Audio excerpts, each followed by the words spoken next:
What's up everybody, this is Memory Code. In this video I'm going to show you how to use an arpeggiator to make ear candy for your beats. Let's get into it. Alright, so basically ear candy is just sounds that are the seasoning and decoration of a beat as opposed to the main sounds. And usually they're more quiet and more in the background, and they just kind of come in pretty quickly and go away pretty quickly. They don't usually last that long. And a lot of times it's something like, could be like beeps or a siren or weird sounds from a science fiction movie soundtrack. And you can get it from sampling, you could get sample packs, and you can also make your own. And I'm going to show you a way that I like to make my own using an arpeggiator. So yeah, just getting right into it. I got this beat going right here.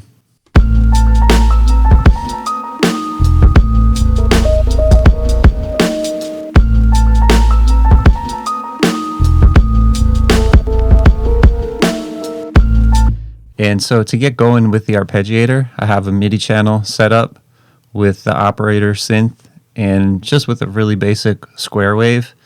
And you can use any synth you want. You can use any type of wave that you want, but I really like square waves because they end up sounding pretty lo-fi and 8-bit, which I really like. And I really like to keep this kind of thing more simple so it doesn't stick out. I want it to blend into the background. But yeah, definitely experiment with different synths and different kinds of sound design. But so yeah, here's what that square wave sounds like. Once you have that, you just need a chord so it can arpeggiate through the notes of a chord. So this beat is in A minor.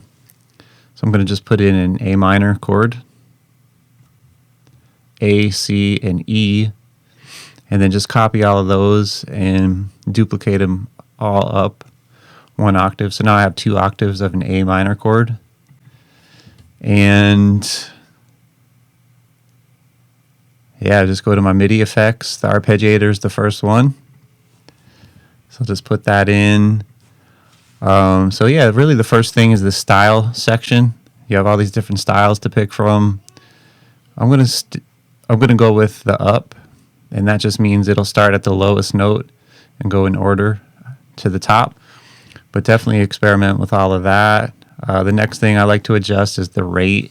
That's just how fast that it goes through the notes.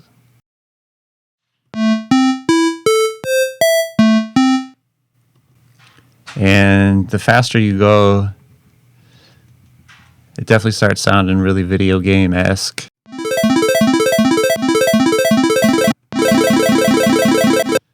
But I'll probably keep it a little slower for now. A lot of times 30 seconds is a good place to start. But I think I'll go with 48. And then the gate, that's just how short or long each note is.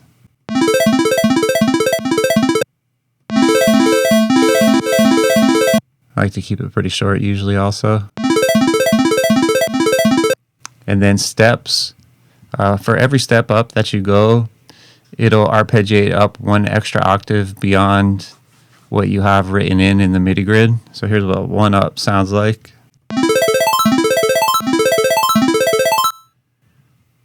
Two. So yeah, I think I might go with 1 for now. And a lot of times also, once I have the arpeggiator set up, I like to add a little delay. I really like this echo.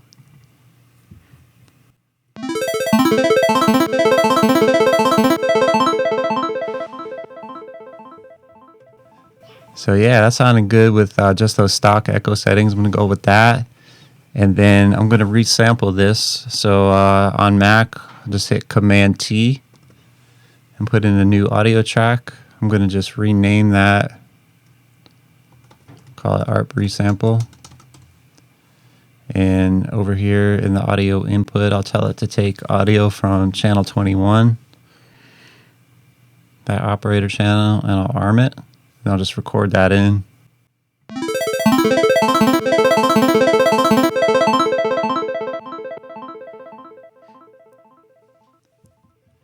And while I'm here, I'll just rename that And then I just want to do one more with that kind of a faster ARP sound.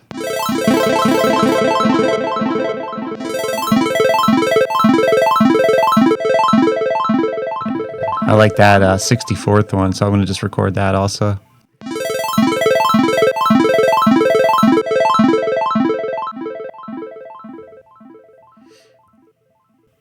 That's pretty much it as far as getting it set up. Once I have that, I don't really deal with the MIDI anymore. I like to just deal with the audio and think of it as something that I sampled off a record. So yeah, I just added a few effects to the resampled sound. I have an EQ on there, just cutting out some lows and some highs. I added another echo, but with just a little bit of dry wet and a little bit of feedback just to help it blend into the background a little bit more. Then I also added a utility with the width turned down just to make the sound a little bit more narrow. So it's just to help it blend in even more. So yeah, to help it blend in a little bit more, I'm going to just fade in the start and then bring in the end and fade it out a little bit more.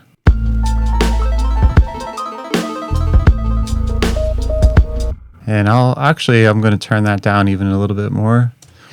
And yeah, that's pretty much it. I would definitely recommend, once you're doing this and once you have your arpeggiator set up, just experiment with all these different settings and then just record and resample and make just a bunch of different samples.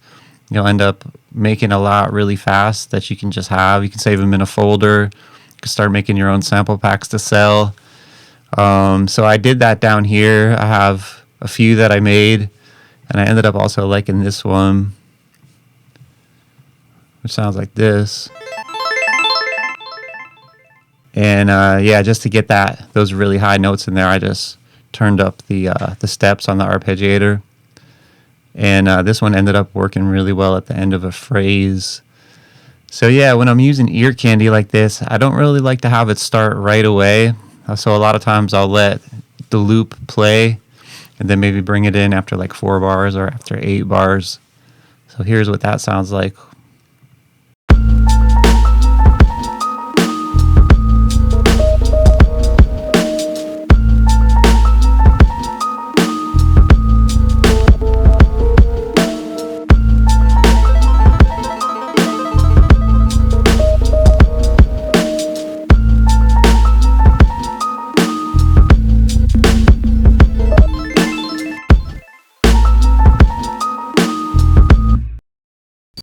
Alright, so that's it for the video. I hope it was helpful. Hit me in the comments if you have any questions, and if you end up using this in a beat, definitely post a link in the comments. I'd be hyped to check it out. If you want any more information about funk and soul, drum breaks, and drum theory, check out my book, The Breakbeat Bible. I got a link in the description for that. And I'm available for one-on-one music production and beat making lessons.